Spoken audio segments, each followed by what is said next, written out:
my award-winning comic review series, Sanctuary of Reality, returns, whether you like it or not, at last. Sorry, I've been off for a few days. My schedules have messed up a lot. I've been sick, and it's not been fun. But I'm back, and I hope to make up for the missing days eventually.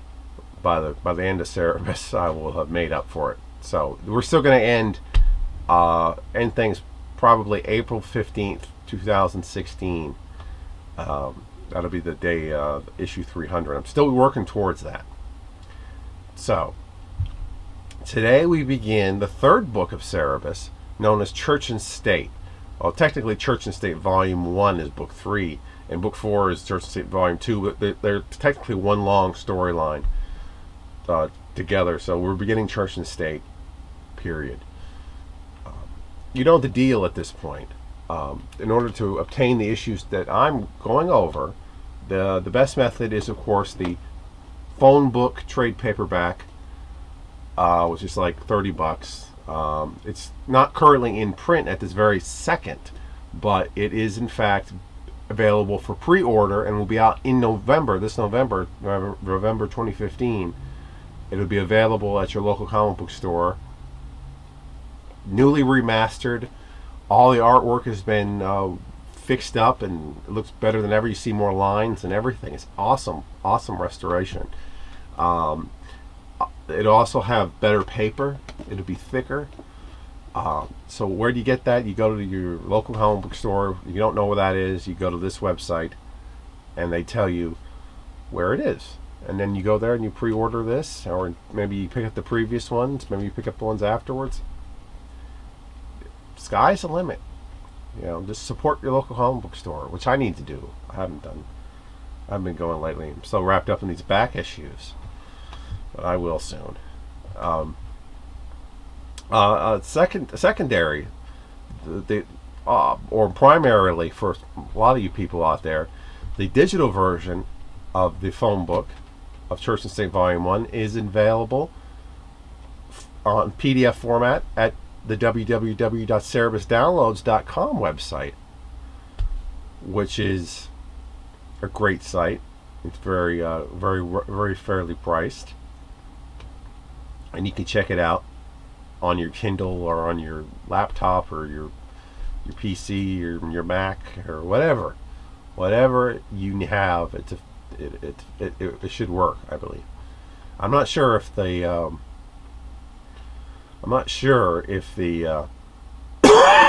excuse me. See, told you I was sick. I'm not sure if the remastered, rescanned files are available on the PDF yet, but I would assume they would be by the year's end, and they should. Yeah, so keep an eye out for that. What else? Oh, the original issues. You can always get those if you want the floppies, because they're pretty affordable. The original ones.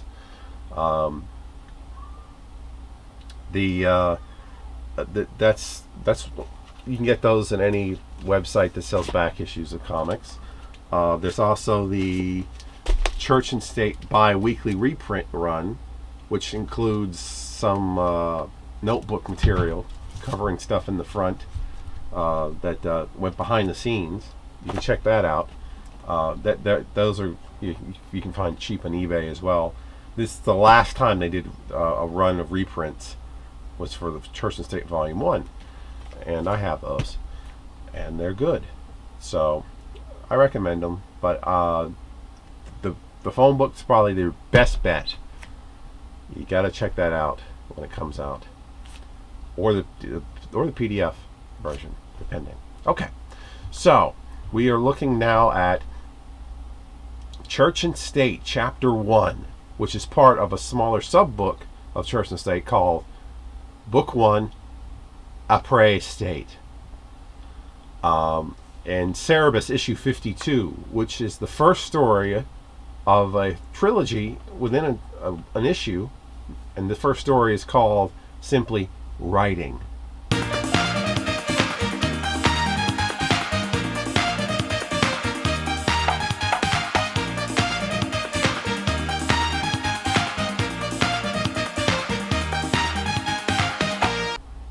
Cerebus goes to the Blue Duck Tavern, gets a corner table, and sits down to an ale and begins to write a book on his time as Prime Minister, titled On Governing.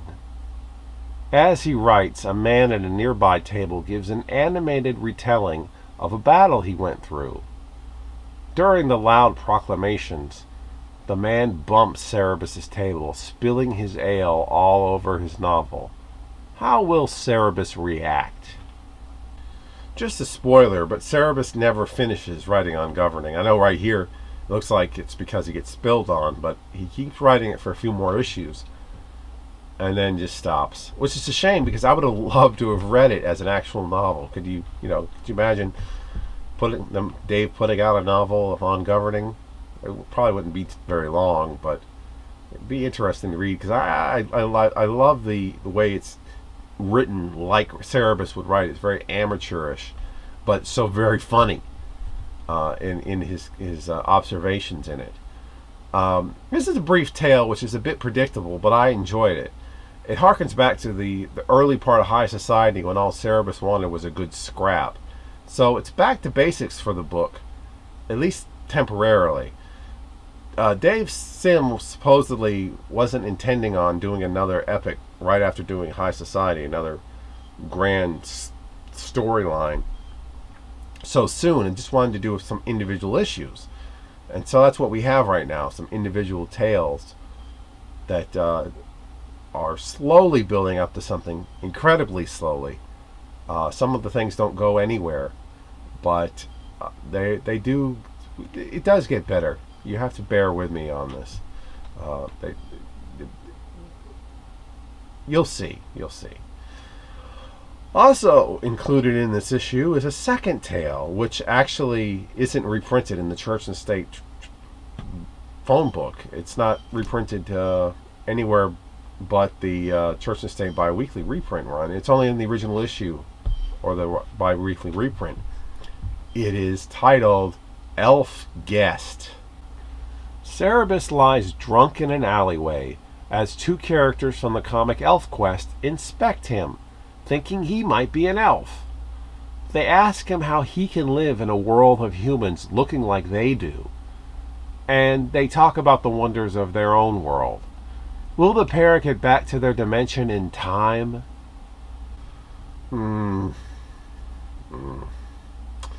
This sets the standard for what will be a series of intercompany independent comic crossovers that Cerebus will take part in over the years, ranging from Spawn to Ninja Turtles. It's just 4 pages of an excuse to have the Peonies and Dave Sim jam their characters together. It's not really the best work from either one of the teams. The story has only been reprinted once in the Church of State bi-weekly reprint, and it's left out, as I said earlier, in the phone book. Considering it was written as taking place somewhere around issue 11 of Cerebus, it actually doesn't belong here in Church and State, so I can see why it was left out. And anyways, the Peonies supposedly have hated Dave long since before hating Dave was the cool thing to do. So don't get your hopes of ever seeing this reprinted again. Not that it really matters. It's like I said, it's not that great, so it's no big loss. Lastly, we have the third story of the book, the main story. It's titled The Insecure Sinecure. Cerebus continues to write On Governing in a tavern when Silver Spoon, son of Lord Julius, spots him and comes over to join him, along with his 2 lackeys, Tristram and Gawain. Silver Spoon discusses his current employment problems and the issues he has with his role as an official embarrassment to his father's administration. As such, Silver Spoon soon writes a letter to the Countess Michelle Detton, who is having issues with Lord Julius over taxation, and offers to aid her in this matter. He even invites Cerebus along. Soon, Cerebus, Silver Spoon, and the lackeys play a card game. Not Diamondback, but the newest sensation, Priestess. Unlike with Diamondback, Cerebus lacks the skills to do anything but lose to the trio repeatedly. The next day, Cerebus works off his bar tab by shoveling out the stables. Silver Spoon comes by and claims that the Countess isn't thrilled with Cerebus being included, but that he's insisted that Cerebus join them on the visit to her estate, even though he'll have to be their servant to make up for it. Suddenly, Gawain scrambles in and spills the real deal behind his motivation to include the aardvark. What was the Countess's actual reaction? And will Cerebus agree to give up shoveling manure to visit a wealthy heiress? Once again, as he did in the original Silver Spoon serial way back when, Dave does an excellent parody, homage, mimic impression of Hal Foster and his Prince Valiant. Even though he doesn't think that he did, I think he did a great job.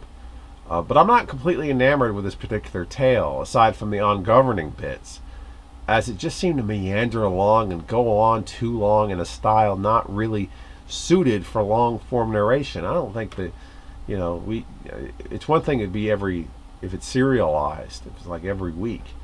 But for every page, it's a little tougher to swallow, I think.